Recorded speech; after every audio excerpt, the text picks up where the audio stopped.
Hey, I'm Anya. Who's in my house today? Hi, I'm Jamie.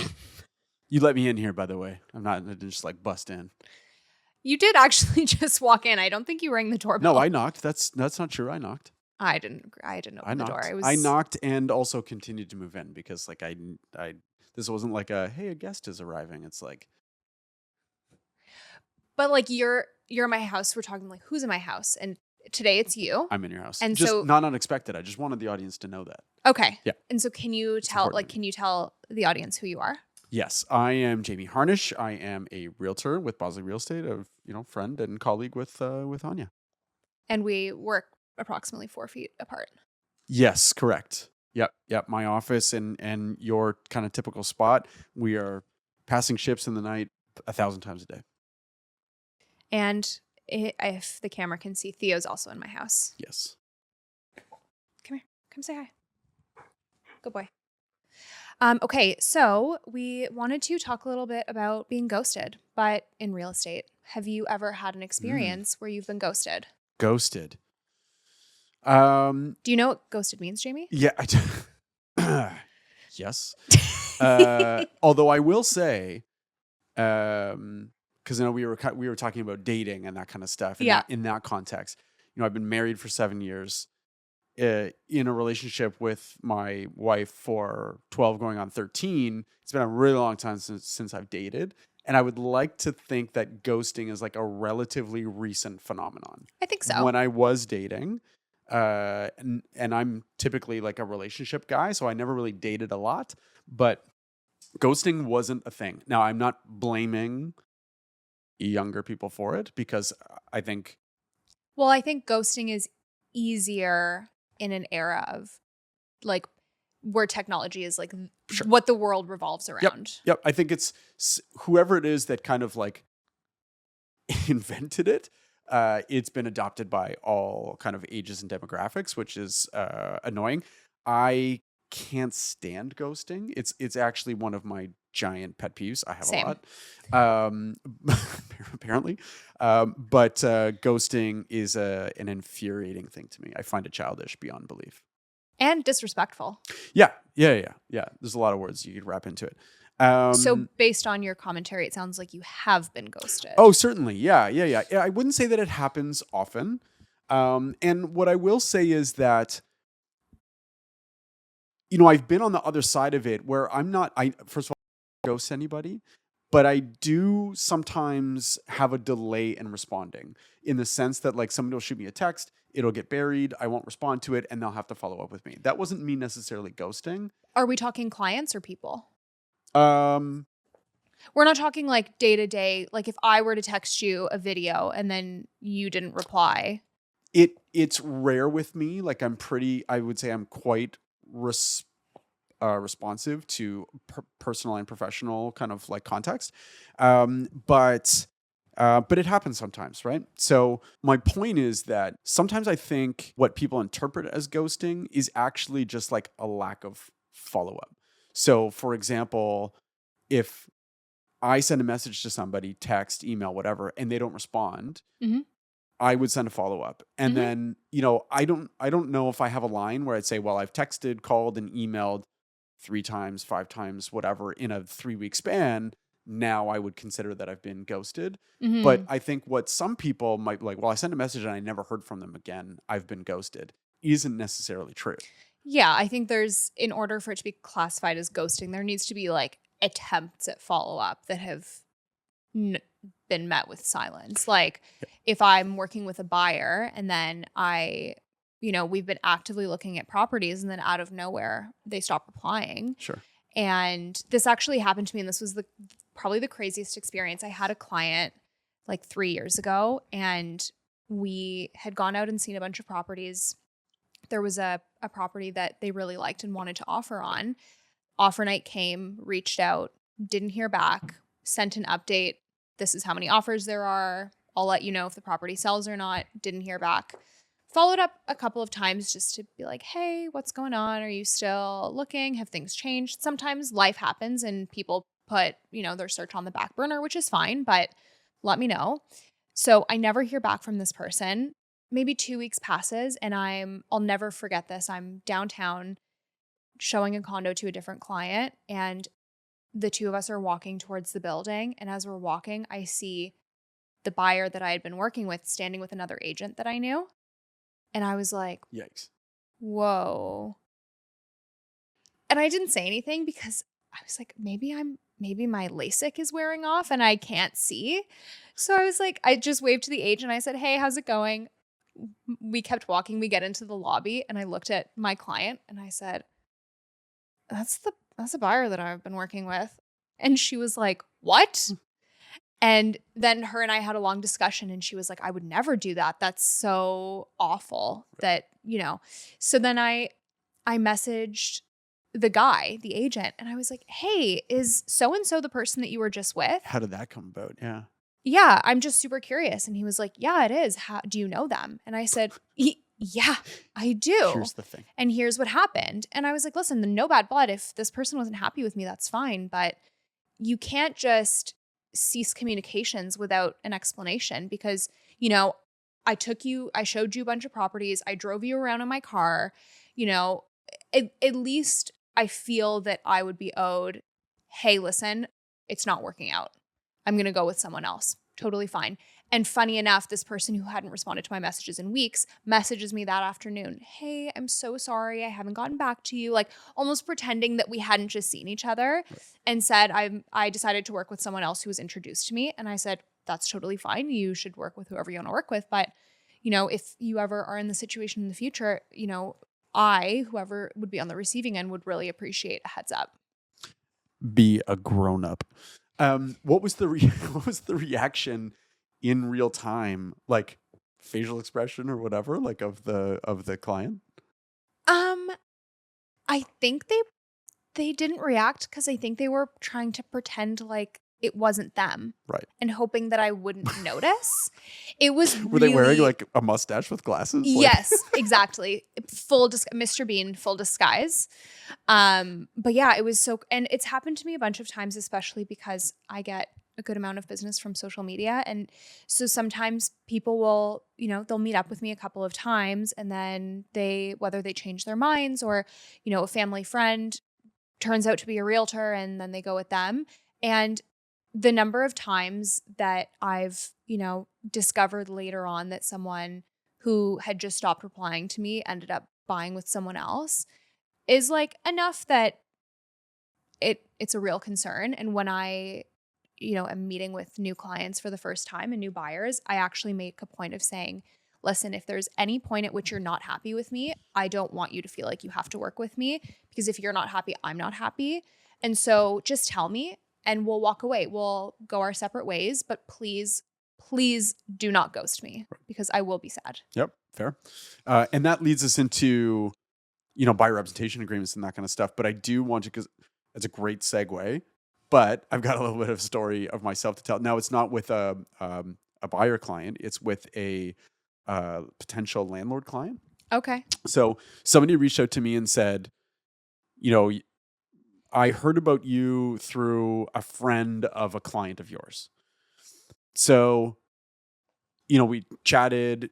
She mentioned that she was going to try not to identify people too much. That she was going to speak with some other realtors, and that she would get back to me. Okay, no problem. But a week later, she contacts me, calls me and says, I'd like to work with you. Okay, great.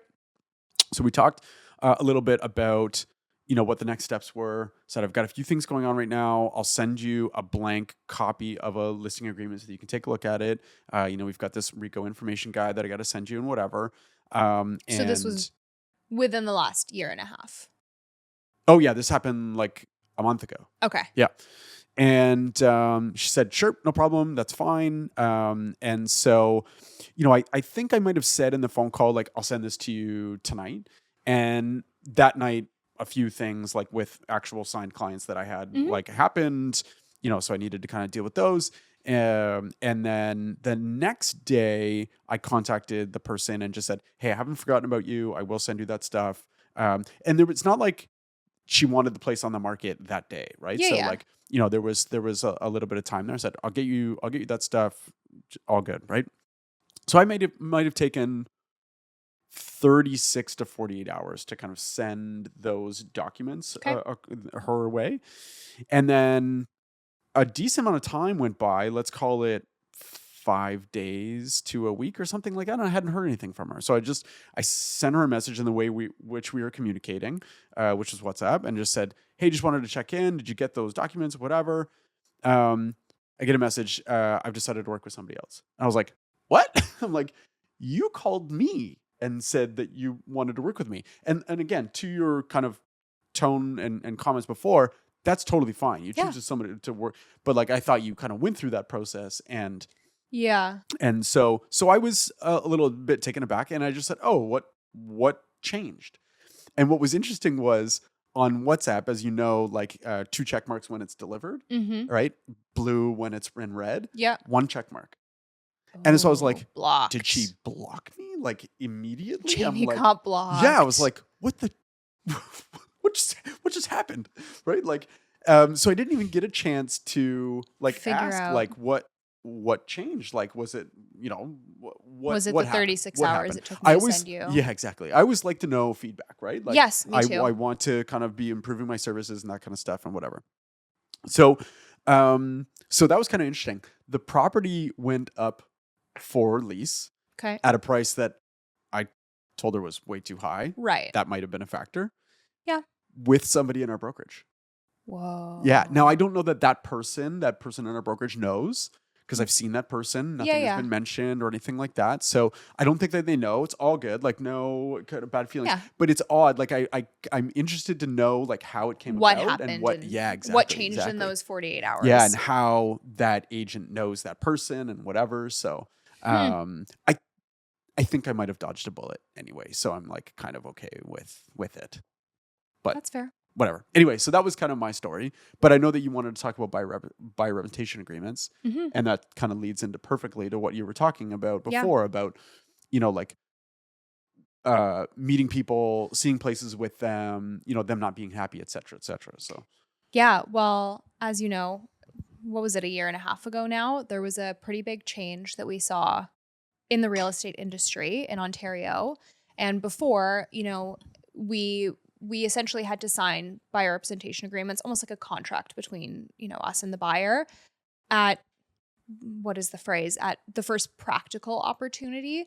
So we would often, take buyers out for at least a couple of days of showings before a buyer representation agreement was signed. And the analogy that we've always used in the industry is it's like dating and then you get married. And so we date, we see a couple of condos, we see how it goes. Are we a good fit? And if all goes well, then we would sign a contract. And in that time, perhaps they want to meet with some other agents, see a couple of properties with someone else, see who the best fit is for them. And then recently, we had a legislative change that now requires us to have the buyer representation agreement signed before any services are provided. So we can now no longer even show a property to a potential buyer unless they've signed a contract. And so I wanted to ask you what kind of feedback you've gotten from especially new clients, people that you haven't worked with in the past, on how they feel about needing to get married to you right away, as opposed to kind of having a test run. Yeah, so maybe surprisingly, maybe not. I haven't really had any pushback. Okay. People have been very understanding of it. I don't know if it's because the vast majority of my business comes from repeat and referral. Right. So they're coming with some kind of understanding of who I am and how I operate, and the person that referred them to me had a great experience and whatever. So they're already committed. Yeah, it seems that way, yes. But I also, throughout my entire career, I've always been big about setting expectations. So when I'm meeting with somebody, even if it was, 5 years ago, I would always have, and I have had set up, like in my, folders, digital storage, like buyer package, seller package, whatever. And then after at maybe a first conversation, I would say, look, I'm going to send you some stuff. I do not want you to sign it. Yep. I want you to read it. I want you to familiarize yourself with it. The next time that we talk, I want to I want you to ask any questions that you have about the process, about this contract, about what it could mean, repercussions, Mm-hmm. pros, all that stuff, right? Yeah. So I've kind of always done that. Now I won't lie to you and say that I always had a BRA or buyer representation agreement signed before kind of seeing stuff with people. Yeah. Well, Um, especially when you didn't have to. right, but now I do. Mm-hmm. And so, but I have found people to be pretty understanding of it. If I was in a circumstance where somebody was hesitant about it, there is a spot on the agreement where you put there's two spots. One is a length of time, Mm-hmm. right? All contracts need to have a start and a stop Mm-hmm. date.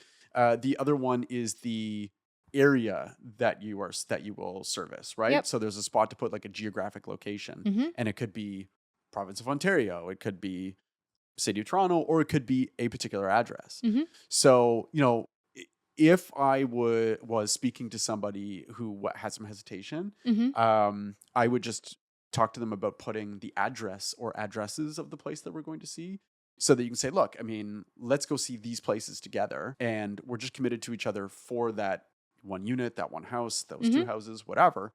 And that's it. And then if you don't like me, all good. Like, Yeah. now obviously they have to like not like the house as well in order for them to like feel good about kind of being out Mm-hmm. of it, right? I think, and I'm sure you're the same, you make a good enough impression that I think people don't feel uncomfortable about Yep.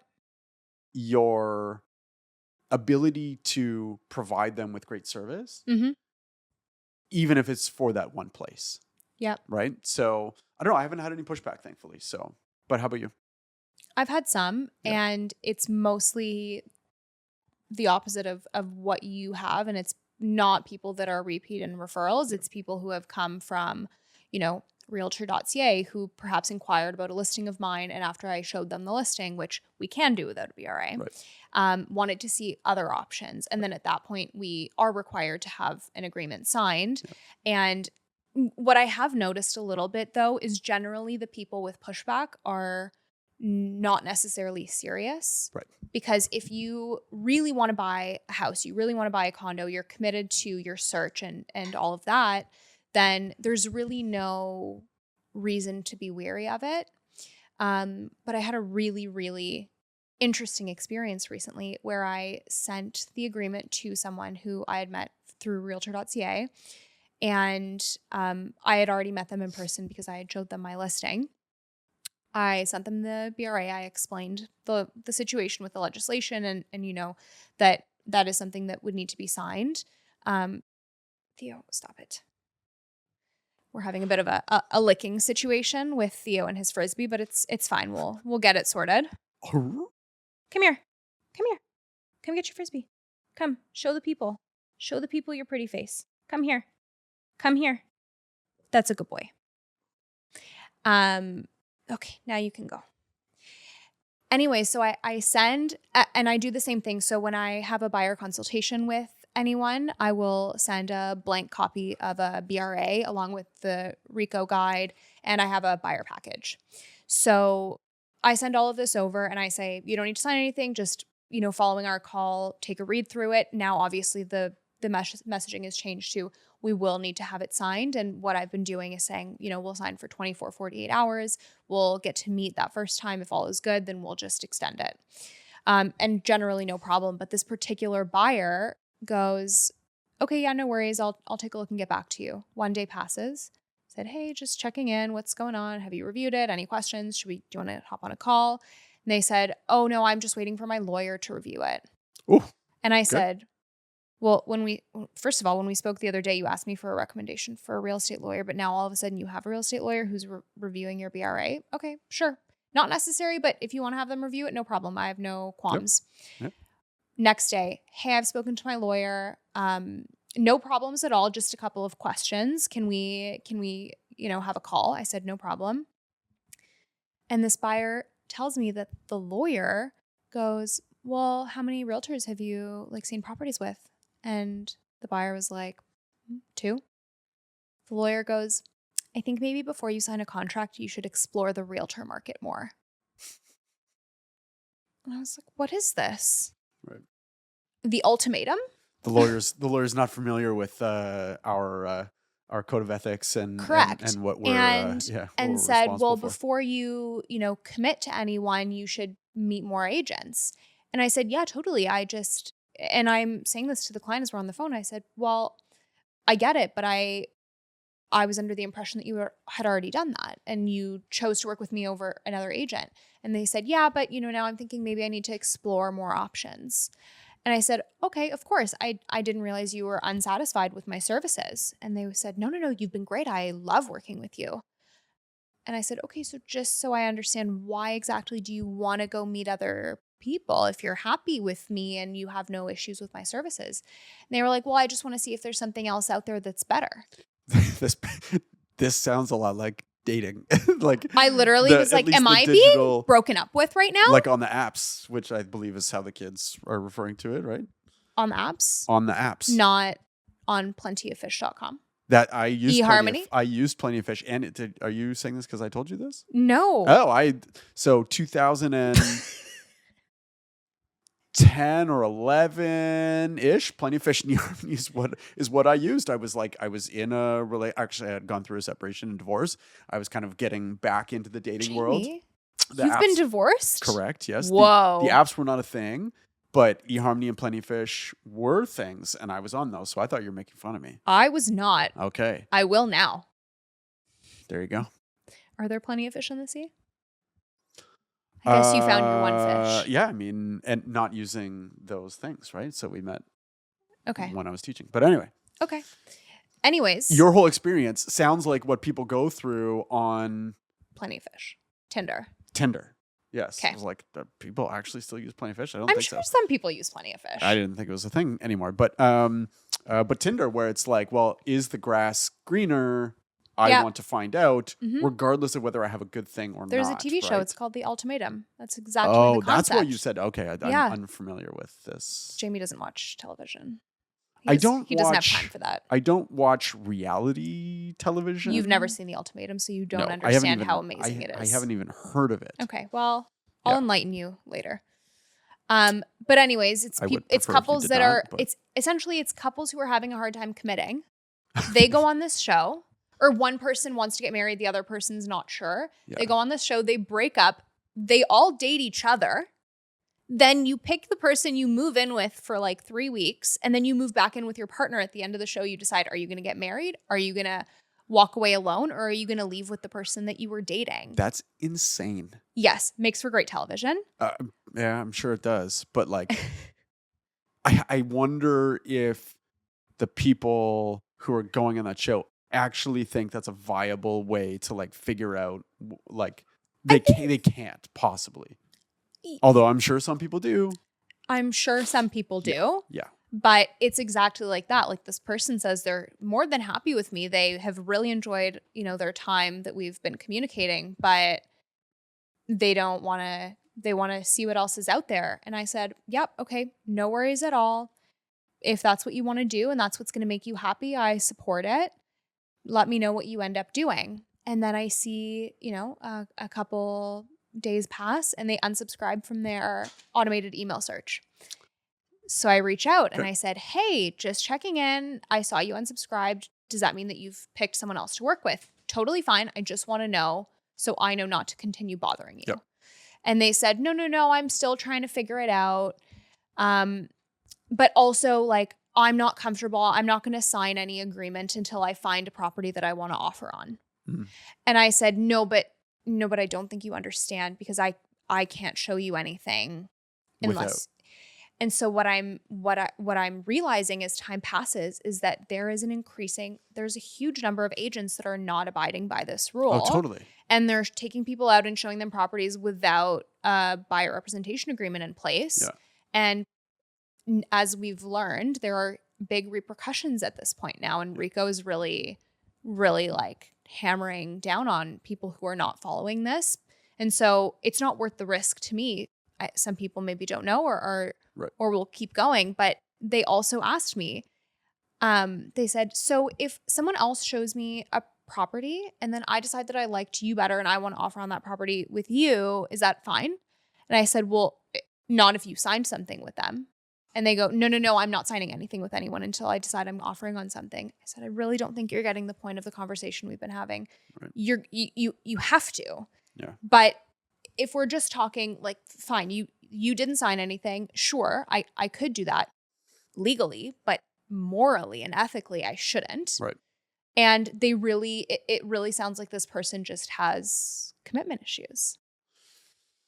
Maybe they were on the ultimatum. Maybe. Yeah, I think, listen, agents not following the rules, that's been, that's a story as old as time, basically, right? So that doesn't surprise me at all. And, it can be a little bit of a tricky thing to combat because if you are an agent who wants to do things on the up and up and do things that are... You mean do your job? Yeah. Okay.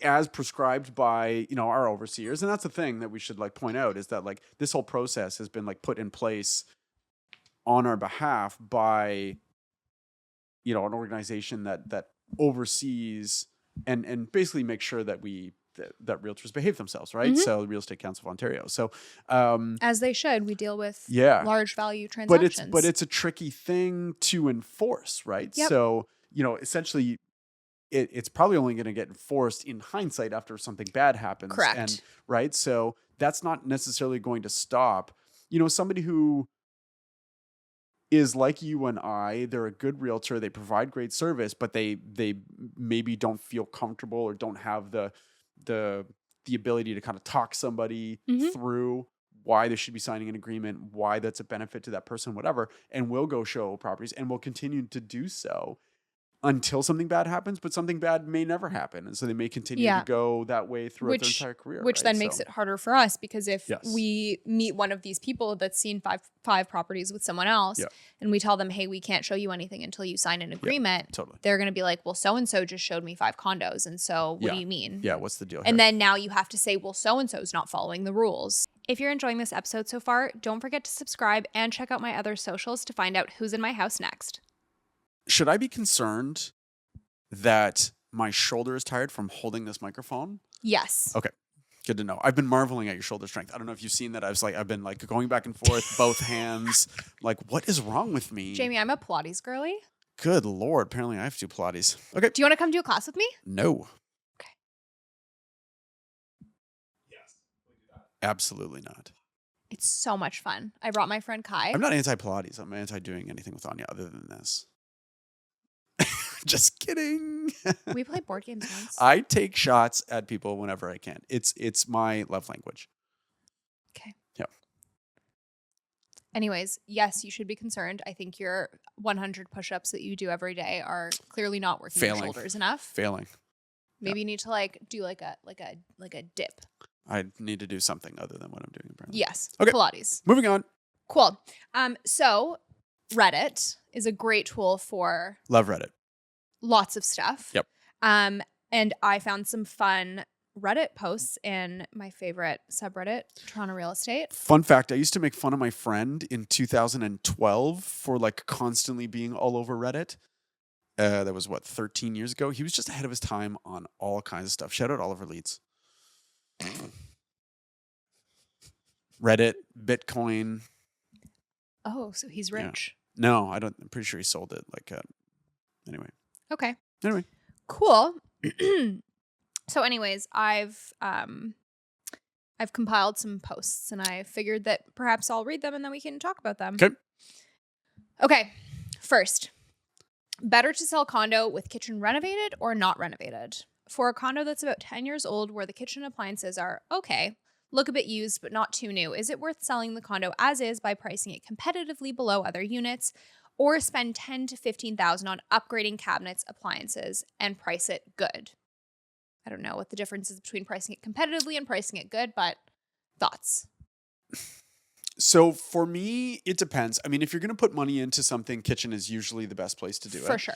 That's maybe a super obvious statement. I don't think so. For me, it depends. Fair enough. Maybe it's obvious to people in the real estate industry. For me, it depends on what the rest of the place looks like. Because sometimes it can be this like thread, right? Where you're kind of pulling on it and, you know, it unwinds and then the whole thing is kind of unraveling. Mm-hmm. Whereas like, okay, now the kitchen looks great, but the floors suck and the bathroom looks terrible and I got to repaint the place and I still have popcorn ceiling and you know what I mean? Like, Yep. so it's like, for me, I'm kind of like, is somebody going to want this place on its merits kind of with or without cosmetic changes, right? Mm-hmm. So what's the building? What are the maintenance fees like? Like there's a lot of factors for me that For go sure. into it. And you know, I've actually got a listing coming up at Yonge and Eglinton fairly soon. And it's in a dated building and the unit itself is dated. And they asked me specifically, should we do anything with the kitchen? And I said no. And I said, first of all, the condo market, I don't know when this Reddit post was made. And that was what I was going to interject with after. This was 6 days ago. I'm only looking at recent posts. So this was Right, 6 okay. days ago. And Yeah. then, so there's the first answer, which is in any market, as you said, there's factors, building, unit, all of that. Yeah. But then now we're talking about within the condo market currently.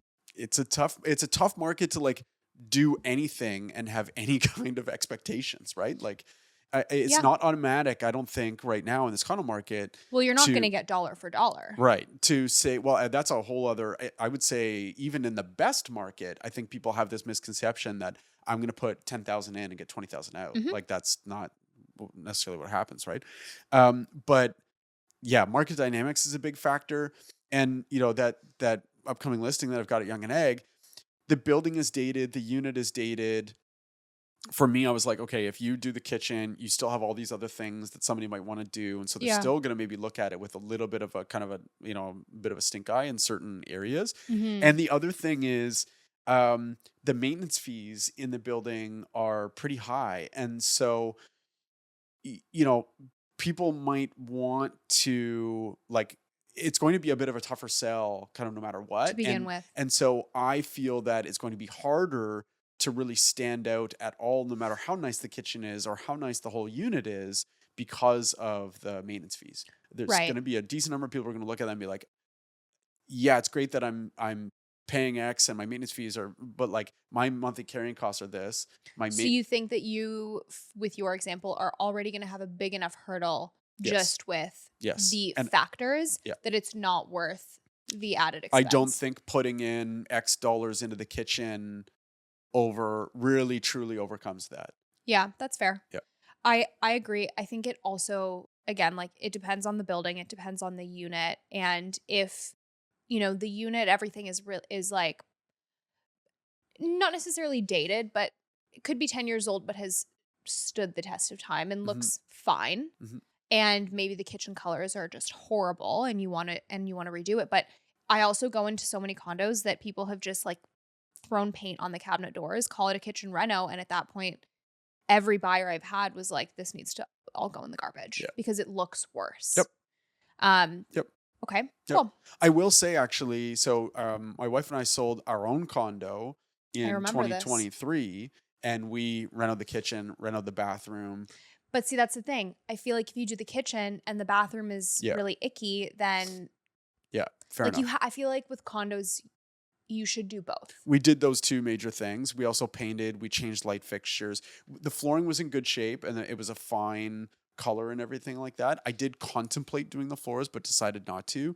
But we did those things. So, you know, I don't want to be a hypocrite in my response. Like we did it for our own place, but like I just felt like all the circumstances kind of like lined up to say, yeah, I think this is something that is necessary and also something Yeah. that I think we would get kind of get value from. Well, yeah, I think for this specific case, the answer is not something you can necessarily find on Reddit, because Right. someone would need to look at how the condo looks itself. What are the other units in the building? Are all of them updated and you're going to be unrenovated, or will this help you stand out over them? Like, I think there's so much more that needs to go into it that perhaps, you know, they would need a couple of agents' opinions or just, you know, several opinions of people that can physically see the condo as Yeah. opposed to just asking the question. Yeah. I will also admit that, you know, comparing our condo that we sold and going through all that versus like advising people on their condos, Mhm. that I was much more comfortable spending the money on our own condo. And if we didn't get that value out of it, if it didn't kind of play out, that it was fine. It was our own decision. It was primarily my decision. Yep. And I don't want to make it sound like I'm not confident with helping people and advising them on, whether they should do touch-ups, updates, renos, whatever. Yeah. I am, but there's a lot of factors that go into real estate that are out of our control. Yeah. And people, so, if they're going to take that risk, they need to be comfortable Yeah, with the risk and not turn around and be like, hey, you told me. yeah, exactly. And I am the type of person, as I'm sure you are as well, where like you would feel terrible if you gave advice in a certain direction, and then in between when you gave the advice and when the result happens or Mhm. whatever, things occur that just cause circumstances to be like, in hindsight, if I had known that how things were going to go, I wouldn't have advised you that way Yeah. 3 months ago or 2 months ago or whatever, right? So anyway. Okay, this is a fun one. We're going to look at a floor plan. Okay. The question is, would you consider this a 2-bed plus den, a 2-bed, or a 1-bed plus den? That's a lot of okay. Okay, so we have we have what looks to be the primary bedroom, and then we have this bedroom that maybe has a window, and 2 nooks defined on the floor plan as nooks. Oh God. Okay. The nook is, But this looks like a window. Yeah, like, so I would not count the nook that's in that bedroom No. as a den. That's already within a room and whatever. This other nook is, what is it, 4'8" by 3'4" with a window. With a window. I will say this is not the worst. Yeah, den. like I wouldn't be upset. Okay, so first of all, this is a condo floor plan? This looks like a condo townhouse because it's got porch Yeah, and stairs. I saw the porch and stairs. I wonder if it's townhouse. So the first thing is, okay, what was how did the builder sell it? Right? Like, how was it Yep. registered? Because you have to follow suit with that. It just says here, what's the general opinion on the floor plan layout? Is this a good floor plan, a decent one, a terrible one? Condo is a walkout style unit on the first floor of a low rise. Okay. So under no circumstances is this a 2+2, meaning is it a No. 2-bedroom with 2 dens? Absolutely not. That was one of the options that you gave, was it not? No. Oh, It was 2-bedroom or a 2 plus 2+, 10? Yeah, it was 2+1, Okay. 2 or 1+1. Oh, I see. Okay. So can I see the square footage of that second bedroom? 10 by what? 7'1". 7'1", but is the That's small. 7'1" this? No, I wouldn't think so because It's then this here? one has its own dimensions. Right. Okay. Oh, yes. Okay. So yeah, bedroom and no windows, but Window. They're just teeny.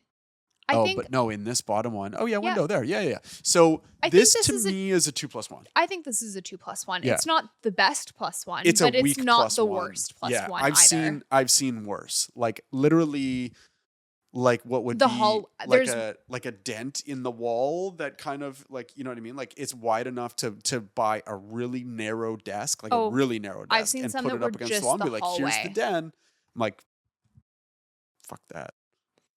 Can I swear on this? I yeah. swear. I think that's probably fine. We can bleep that out. It's fine. We'll be fine. Okay. This is a better one. Would you consider this a studio plus den, or 2 dens, a 1+ den, or a 2-bedroom? This is even more range than the last one. What the? Okay, so this is where you enter. Yes. Bedroom with no door and Yeah. also no window. Okay. Bathroom, which is a confusing configuration. Then seemingly another bedroom with also no door. And kitchen living area there. Kitchen living area. This is like a junior. So okay, if you scrap the one, because I've sold and helped people buy places that are like this where it's just the a one. junior 1 bed. We call it a junior 1-bedroom. So could this be a junior It's like 1 bed squared? A junior. Because what is yeah. a junior 2-bedroom? I don't because know. It's this, I think. I feel like but it's got no door. I feel like combined, this 2 junior 1 bedrooms equal 1 Yeah. proper bedroom. Wow. We need to work on the math here. I don't know. There is, in my professional opinion, no way in hell that this is a 2-bedroom. No. That's what it says on the Also, floor the plan. bathroom That's is nuts. so teeny tiny for 2 bedrooms. and you practically walk into the unit, into the bathroom. Well, I mean, the bathroom is the bathroom, right? I mean, there's a shower. It's a 3-piece, so that's fine. But like, it's the bedrooms that are the focus for me. For me, this is like a junior 1-bedroom plus den. I would agree. That's probably But what which one is the actual bedroom is questionable. You can, the buyer can pick. Dealer's choice. Yeah. Okay. What a terrible layout. Okay, next up. Bull market is back, or buyer is delulu. Love that word. Horrible word. I actually find it funny. Is it not the same number of syllables as delusional, or it's like one less? Maybe, I don't know. Just say the whole word. Are we having a role reversal here? It's usually me who's like upset about millennial shit, and you are, and I think it's funny, and you're like this. Delulu might be my least favorite slang word. Wow. Okay. I feel strongly about it. I'm shocked. Okay. Yeah. Cool. I'm gonna read it now. We are looking for a semi-detached / townhouse in Leslieville and saw this listing over the weekend. First glance, seemed to be within our budget, and we were expecting the seller listed low for a bidding war. With no parking, unfinished basement, and dated renos, we thought this would go for 1.4 to 1.5 max. 14 offers came in. It was sold at $1.725 million. $500,000 above asking. Are we missing something, or the bull market is back? This is so insane and discouraging. So this house, I can share the address because it's on Reddit, right? If we're posting the Reddit thread? I don't know. I can say the street. Okay. This house is on a street in Leslieville that people are obsessed with. Yep. I don't know why. I really don't. It's not like it's a good street, but I don't understand why people like drool over it. The street name has cachet. Okay. Drake fans?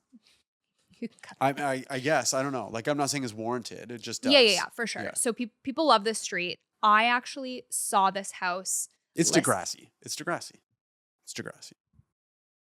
Okay. And then we'll ask after, and then you can cut that out if we're not allowed.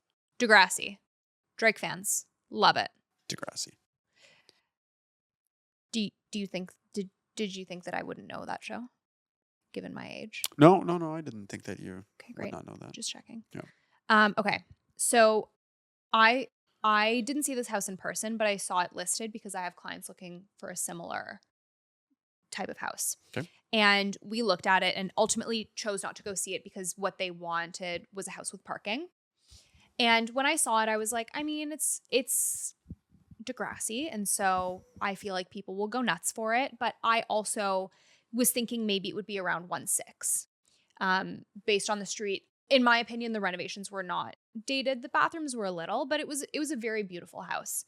14 offers is pretty crazy. It's a lot. And yeah, so what do you think? Sorry. Is the bull market back?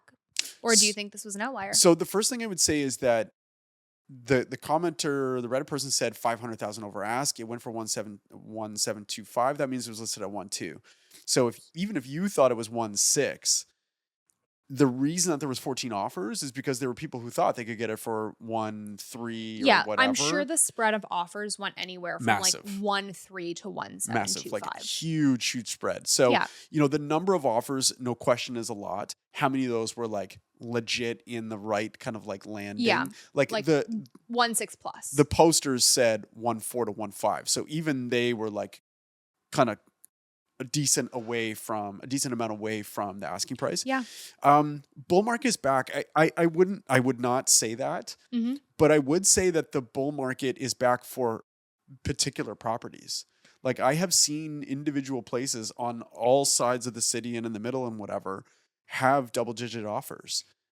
So it's interesting because I feel like it's super hit or miss now. Right. And there's That's what I no mean. science. I offered on a house yesterday, and the listing agent thought they'd get maybe 4 offers. They had about 20, 25 showings. They ended up with 8. Right. And it sold for way more than we thought it would. We ended up getting it, but when we first saw it, Congrats.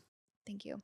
We didn't think that it would be that high. Right. And so it is really interesting. But then there was another house that we saw that was kind of similar to this house we're talking about in terms of specs, location, very similar, like Victorian style home, they only got one offer.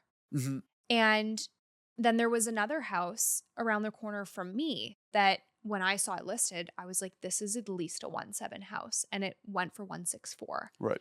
and only got one offer. So it's really tricky now navigating as someone who, as an agent working with buyers. West Side 164? No. Oh, okay. Yeah. Okay.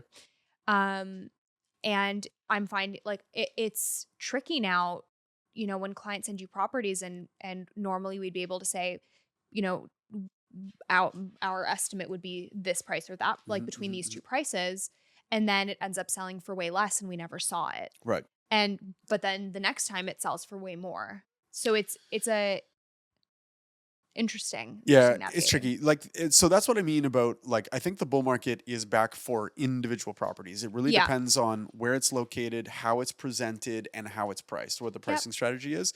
So, like, yes, but like you said, very hit or miss.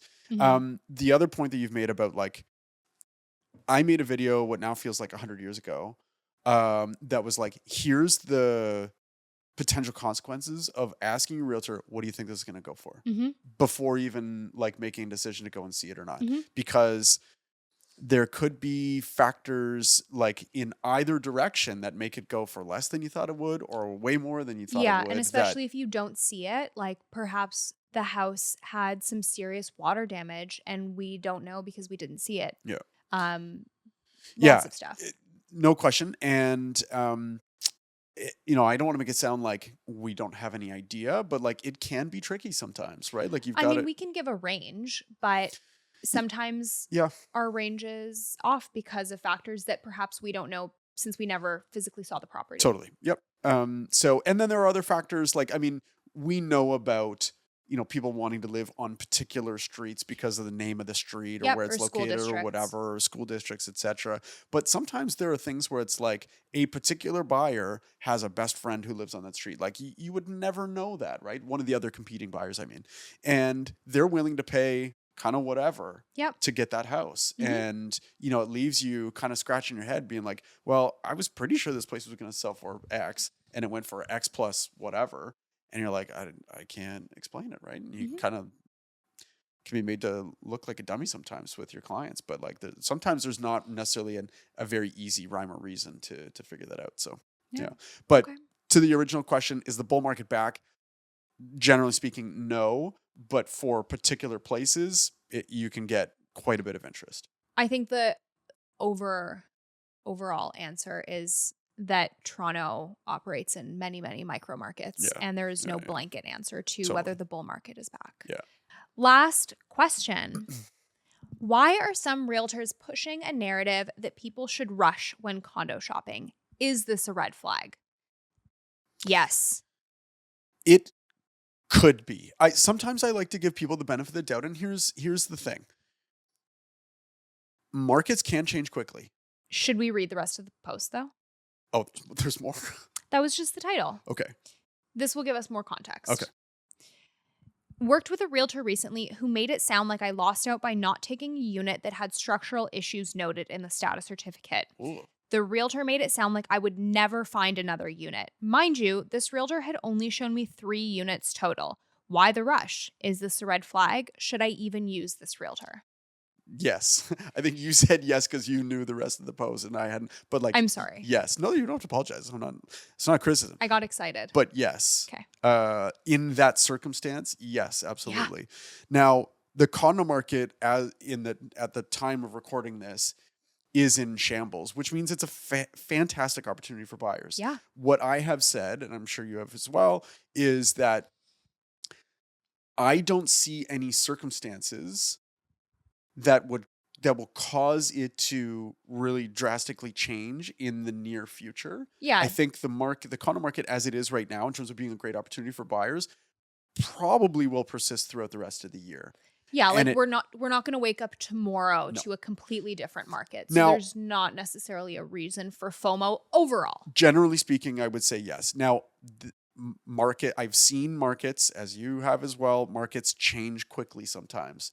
And it's difficult to point to like an exact thing that like caused a market to just all of a sudden turn around for the better or for the worse. Although I don't think the condo market will get that much worse. I think most of the damage has already been done. But markets can change quickly. So if a realtor was kind of coming from that perspective, I wouldn't push back too hard. Yeah. That's kind of my take. But again, my take on this market right now is that I don't think that there's a rush necessarily. However, I worked with a buyer for quite some time, like going back into last year, who is very particular. I would say if the right place comes along, Sure. jump on it. Yeah. Or like, for example, you're working with someone who's looking for a hard loft in a very specific building where units rarely come up. Yep.